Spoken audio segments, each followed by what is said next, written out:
Bonjour à tous, aujourd'hui on a la 18e étape du Tour de France et aujourd'hui on va dire le sommaire. Alors on se retrouve avec Jean-Paul Olivier, le historien du Tour. Pascal Chanteur, le syndicat et... Dédé, place au générique. Place au générique.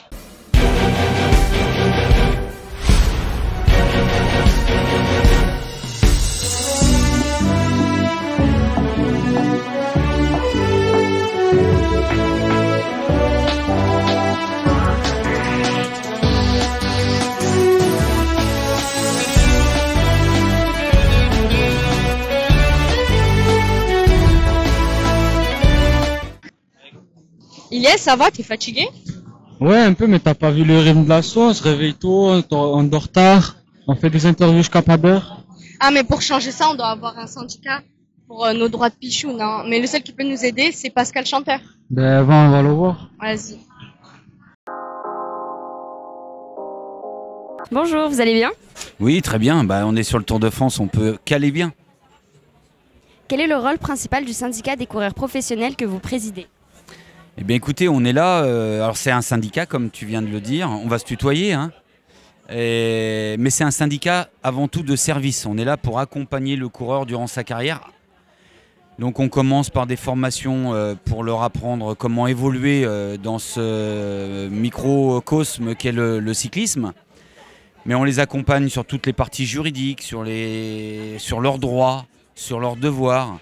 On les accompagne sur tout ce qui est d'ordre antidopage aussi, sur des problèmes liés à l'administratif. On les accompagne sur des situations de litige, de contentieux. Et on les accompagne aussi sur l'après-carrière, sur la formation et la reconversion. On fait un gros travail là-dessus. Quelles sont aujourd'hui les principales préoccupations des coureurs que vous représentez?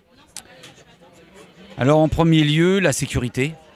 La sécurité liée à leur métier qui est quand même un métier à risque.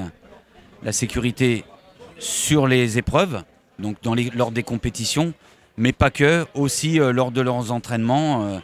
Parce que le fait de circuler et d'avoir leur terrain de jeu sur la voie publique, c'est quelque chose d'important. Et de pouvoir exprimer auprès de l'usager de la voie publique l'importance de se respecter, c'est quelque chose qui est pour nous important. Le cyclisme évolue vite. Est-ce que les droits des coureurs suivent ces changements? Alors au niveau français, on a énormément de chance d'avoir un dialogue social avec les employeurs, donc les équipes, de très très bonne facture. Parce que pour l'instant, en règle générale, ce sont d'anciens coureurs qui sont devenus des patrons d'équipes, avec qui j'ai eu la chance de courir pour certains. Et donc on entretient un très bon dialogue social, ce qui permet d'avancer, de construire un certain nombre de choses pour évoluer dans le bon sens, pour eux, mais aussi pour nous, parce que ça ne va pas l'un sans l'autre. On doit avancer tous ensemble, parce qu'il y a beaucoup de sujets qui nous incombent aux uns et aux autres, et donc le fait de bien communiquer, de travailler ensemble, c'est important. Vous êtes souvent en contact avec les coureurs. Quel type de problèmes ou de demandes reviennent le plus souvent? Un exemple, par exemple, l'exemple type, c'est hier. Les coureurs ont eu des difficultés pour se ravitailler. Et donc, ils m'ont demandé si j'avais la possibilité de pouvoir augmenter les zones de ravitaillement. Eh bien, exemple, aujourd'hui, nous aurons 2 zones de ravitaillement supplémentaires pour que les coureurs, par rapport au temps chaud et sec qu'ils peuvent avoir, puissent se ravitailler dans de bonnes conditions et sans danger. Et enfin, nous avons vu que le syndicat avait été créé pour les femmes. Est-ce que vous travaillez pour elles? Alors, c'était une association, l'AFCC, qui s'est transformée en syndicat, SFCC, et nous les avons accompagnés dès la création, et nous continuons à les accompagner, à les aider, à collaborer avec elles. Mais comme je l'ai dit relativement souvent, je ne maîtrise pas suffisamment le cyclisme féminin pour pouvoir l'intégrer au sein du syndicat masculin. Et le fait qu'elles aient pu créer leur syndicat et que nous, on puisse les accompagner sur un certain nombre de sujets, je pense, est la meilleure des choses pour elles. Et je suis très heureux qu'elles aient pu créer ce syndicat. Merci beaucoup. Mais ça fait, t'as fait combien de Tours de France? J'en ai fait 3. Oh mais t'en as fait beaucoup quand même. Non, comparé à Jean-Paul Olivier qui en a fait 60. Vous avez été la voix du Tour pendant les décennies. Qu'est-ce que cette course représente pour vous au-delà des sports? Qu'est-ce que ça représente? Le tour est immuable, est immarcessible, ça restera le tour est universel. Alors, vous savez, c'est la grande fête, c'est la fête pour tout le monde, c'est la fête pour les coureurs aussi, mais c'est la fête aussi du public, et on n'a jamais vu autant de monde sur la route du Tour, parce que c'est vraiment une fête universelle. Et ce Tour de France a progressé de manière permanente chaque année, pratiquement. Et c'est la raison pour laquelle je dis que le public ne peut pas se passer du Tour de France. Avec votre connaissance de l'histoire du cyclisme, quels sont selon vous les grands moments du Tour? Bon vous savez, les grands moments du Tour, c'est pas facile à déterminer. Vous savez, il y en a tellement. Vous savez, le Tour a commencé en 1903 et nous sommes en 2025. Vous avez eu tout de même un certain nombre d'exploits, et c'est pour ça que le Tour de France reste un monument impérissable. Si vous deviez raconter le Tour de France à un jeune d'aujourd'hui qui ne l'a jamais vu, que lui diriez-vous pour lui transmettre sa magie? Vous savez, je l'emmènerais simplement voir le Tour, comme vous êtes là, comme vous faites. On lui expliquerait ce que font les coureurs, on lui expliquerait la magie aussi du village départ, et on lui montrerait que le Tour de France, on ne peut pas s'en passer dans le fond. Et je pense que ça électrise littéralement les jeunes. Merci beaucoup. Ilyes, est-ce que tu connais l'histoire de Pantani? Ah oui, je me rappelle cette histoire, mais je connais pas les détails. Viens, on demande à Dédé alors. Allez. Coucou Dédé. Salut, comment tu vas? Ça va et toi? Ça va bien, regarde. Ça tient plus votre truc, ça sent l'écurie quand même, hein. Faut leur mettre du scotch, hein. Bon, aujourd'hui, tu peux nous parler du col de... La Lose, c'est ça? Oui. Et de l'étape de Courchevel. Oui, si tu veux. C'est de l'étape Rennes, cette étape, puisque c'est une étape avec 3 ascensions classées hors catégorie. On commence avec le col du Glandon, qui est un col assez irrégulier, ça monte, il y a quelques replats, et après ça grimpe hors catégorie. Ensuite, on descend, deuxième descente, enfin première descente si tu veux, pas deuxième, et deuxième col, le col de la Madeleine, un grand classique, un géant du Tour. On redescend cette fois-ci une deuxième fois dans la vallée, et on attaque la dernière montée classée hors catégorie, l'accès à la station de Courchevel et même au-dessus, cette fois-ci encore classée hors catégorie. C'est une étape de folie, c'est l'étape reine du Tour. On a un dénivelé positif de 5450 mètres de D+, c'est le record.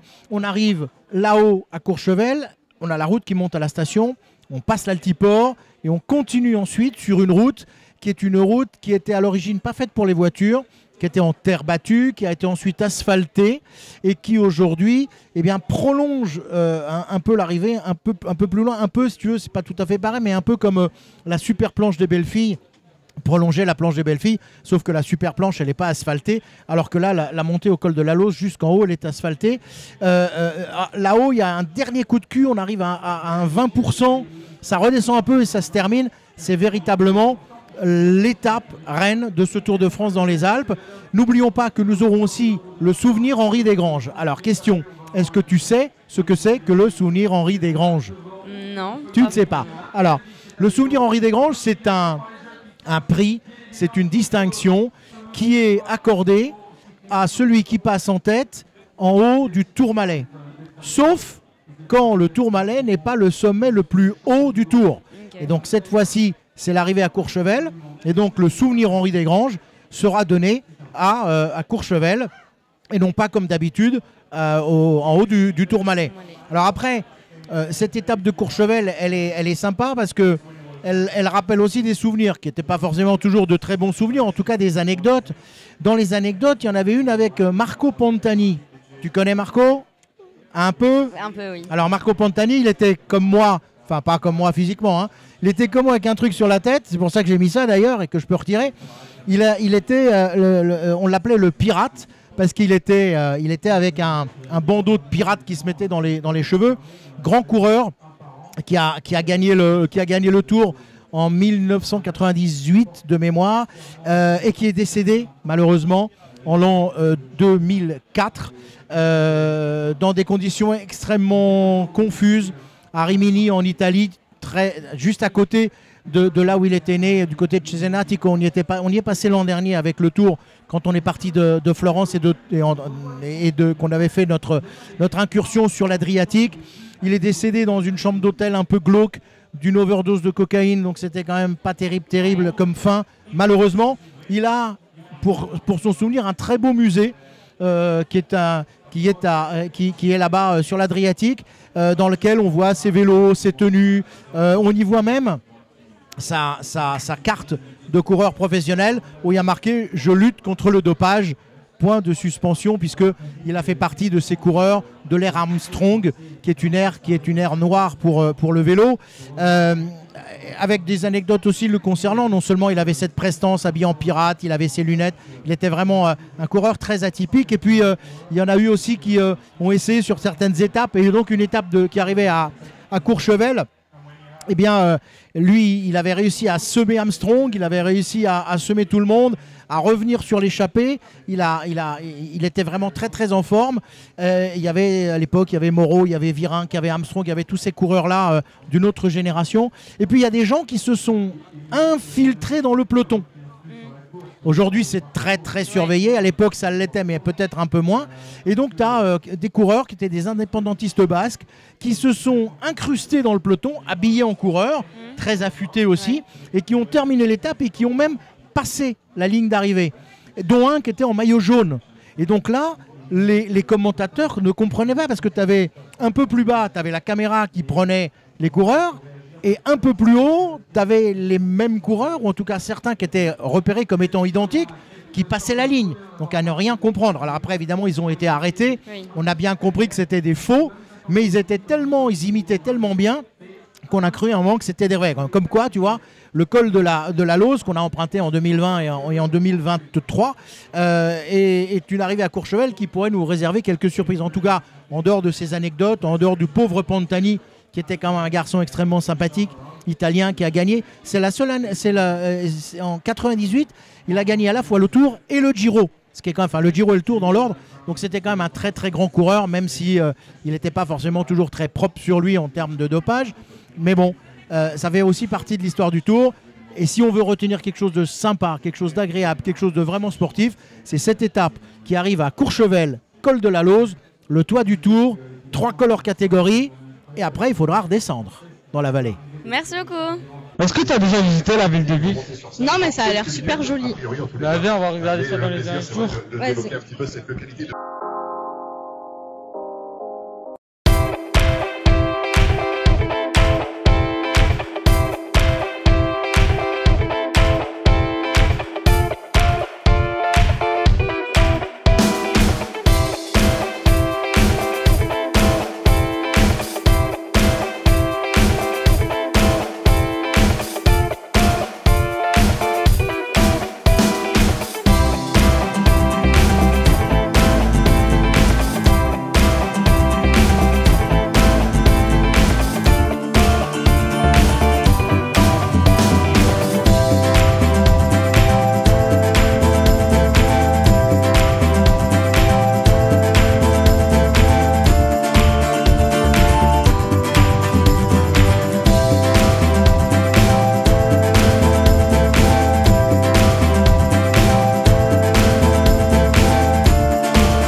mais j'ai trop faim, la journée est trop longue. Tu veux goûter les rissoles à la poire des pitchounes? Ouais, pourquoi pas? Bah vas-y, on le partage avec tout le monde. Bonjour à tous, bienvenue dans cette 18e étape. Aujourd'hui, on met la Savoie à l'honneur avec les rissoles à la poire, une gourmandise parfaite pour l'étape du jour. Exactement, ici à savoir les rissoles, c'est sacré. C'est parti! On commence par quoi, William? On va commencer par la pâte. On ajoute de la farine, du beurre et ensuite de l'eau et du sel. Et on pétrit la pâte. C'est du sport la cuisine, hein? Et pour la garniture? C'est simple. On coupe des poires en dés, on y ajoute du sucre vanillé et un filet de citron pour émerveiller le goût. On laisse fondre les poires à feu doux. D'abord on étale la pâte. Puis ensuite on fait des ronds avec l'emporte-pièce. Maintenant on abaisse la pâte, on découpe des cercles, on met une cuillère de garniture au centre et on ferme bien. Un petit coup de jaune d'œuf dessus et hop, au four.